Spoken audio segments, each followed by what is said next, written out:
Good. And then you're always ready. You always anticipate kicks and punches. If a kick comes, you're ready to check. I'm going to go over how to use the Philly shell for MMA. It's obviously a boxing technique used by Floyd Mayweather, but if you've seen more recently, Strickland uses a little chicken wing Philly shell arm, which is trying to show how effective it is. Dustin Poirier also uses a version of it. I'm going to show a drill for you to use it for the Philly shell, and also just some details for you to incorporate it into your game. Yeah. So the best way to drill the Philly shell would be to drill it with dealing with the jab, the cross, and the left hook. They're the most common punches, and then it's just a matter of making small adjustments depending on the height and the version of them punches that people throw. So Nam throws a jab. As he throws a jab, I try to parry the jab. Right? So when I parry the jab, I take my head slightly to the outside. So I'm going away from the right hand. So I parry, I go slightly to the outside. Then when he throws the cross, I go a little bit further to the outside, and I deflect the cross with my shoulder. Make sure the shoulder comes up high enough to cover your chin.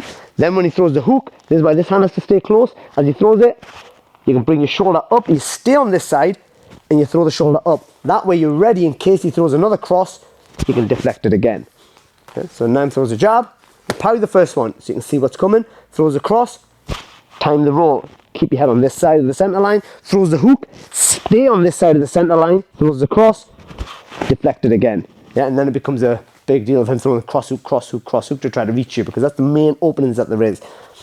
So again, parry, roll, block, roll. Parry, roll, block, roll. Yeah, so if you notice, I'm going away from the power as I do this. Again, parry, roll, block, roll. And so if we were moving a little bit more, so if he's coming at me, I'll be moving a bit. Yeah, so you're going backwards as he does this, so I'll put him under pressure, throws. Yeah, so, and one other detail I like to do, if you're going to use this, is have a little bit of a floating hand before you start. If you're there, that way you can't get too close to you, and you can time the... that way you can't get too close to you, unless he does that and he sucker punches you. Yeah. So he throws a jab. Yeah, you keep this hand out a little bit, and then as he throws across, take the away and put your shoulder. That tends to help with a bit of range management, especially with these smaller gloves.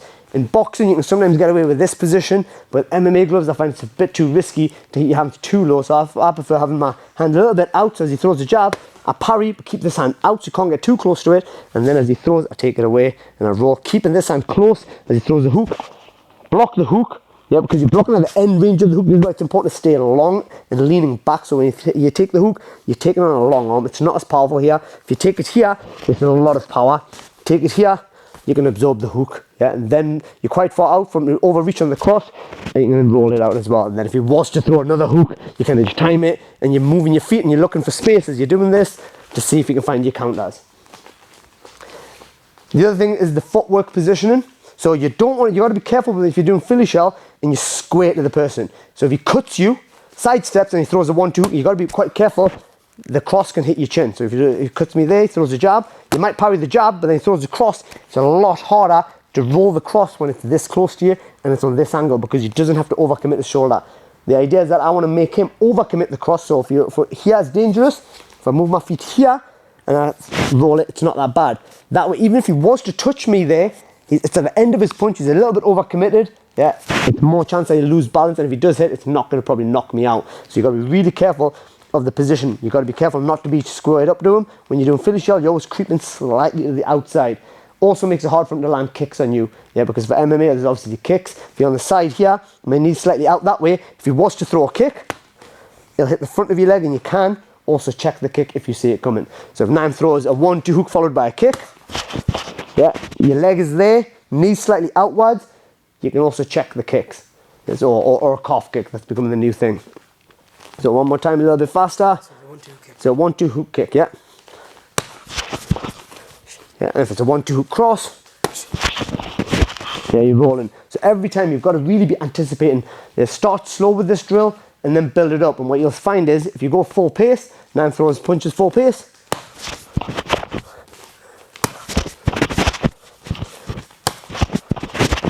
okay, start good, and then you're always ready. You always anticipate kicks and punches. If a kick comes, you're ready to check. Yeah, you've got to make sure your balance is really good all the time when you're doing this technique. Now we're going to go over how you can utilize this against the cage. So if you're really backed up, what you want to do is you want to have a neutral stance. So here, if you've got you totally backed up, you go into neutral stance. But again, you have to be careful. The angle is what's important here. Naim throws a jab, I take an opportunity to go slightly to the outside. Throws the cross, I'm a little bit more to the outside. So if you see the angle now, yeah, now when he throws the hook, I'm lent out. Yeah, I can block that hook. Yeah, and then I'm looking for my way out here, and then Shaj trying to cut me off, and then I'm gone. So again, so I'm here, I'm a bit stuck, parry, throw, block, and I'm looking to get out. Yeah, so you're looking to go that way. If he then cuts you that direction, so do the combination. So you go parry, cross, he cuts you that way, then you come out the other way.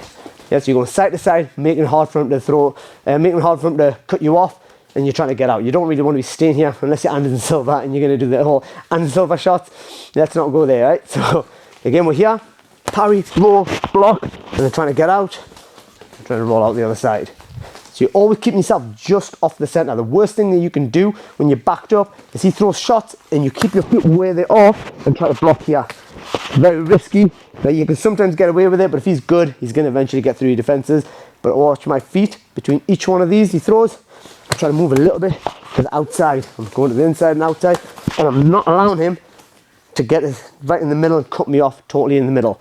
And that stops him from me also being able to look for takedowns, because if you do this Philly shell and you go to the side and then he throws his combination, if he wants to go for a takedown, he's much more likely to miss the shot, not get a good position on you, and you can then sprawl them, or sometimes they can totally miss and you'll turn them off. Your legs not there and your hips aren't there for him to take a clean shot. If you stay where you are and then he shoots, then this happens, common situation, and then you get taken down. Do it one more time. Yeah, he's going to hit and he's going to try to shoot. From here, very risky for him to shoot. Hits his head off the cage as well. Yeah, right. So once you're starting to get the hang of that, the 1-2 and the hook, you want to start like trying to progress the drill where Nam's going to throw anything. He can throw a jab, cross, or a hook. As you get really good, he can throw anything. He can throw uppercuts if he wants. But what you'll find is, if you do the Philly shell correctly, and you're always going slightly away from their power or to your right, if you're orthodox, what you'll find is that it doesn't matter what punch he throws, you can parry either punch, you can roll either punch. It's more to do with the timing than it is to do with which one you're parrying and you're rolling. And obviously if you see the hook and you can't get out of the way of it, you always block it. So it looks like this. So if Naim wants to throw any strike, I just keep this angle, and you'll see, just keep your eyes on him. I can roll, I can pull. I'm trying to stay close enough to bait him to throw. I'm blocking anything that I can't react to. Through combinations. So I don't know what he's throwing exactly. He can throw the change up his order. Start with his right. So I'm always kind of just looking to just pull. They caught me once, but I rolled a little bit of it. So look at the position that I've got. My feet are always engaged, ready, my back leg. So that as he gets tired, I can start putting forward pressure, and then you can start looking for some counters of your own. Good. Yep. So try that out, guys. It's a drill that you want to make sure your partner's sensible when you start it off, because you are got a little bit of a lower guard. Drill it lightly, slowly first, and then pick it up. And what you'll find is if you get your foot position right, and you're anticipating all the time, you'll be surprised at how many shots you can actually see coming. If your range is right, even if you take a shot, it shouldn't land with too much impact. So there you have it, guys. The Philly shell. It's effective for MMA. It's been proven at the highest level. It's got a bit of a learning curve to develop it, but once you get the hang of it, it's a super effective technique, especially if you're in situations where you can't use your hands to defend properly. Learn to use your shoulders and rolling on it. It's a key defense. Have a try of it, guys. Leave any comments in the comment section and let me know how you get on.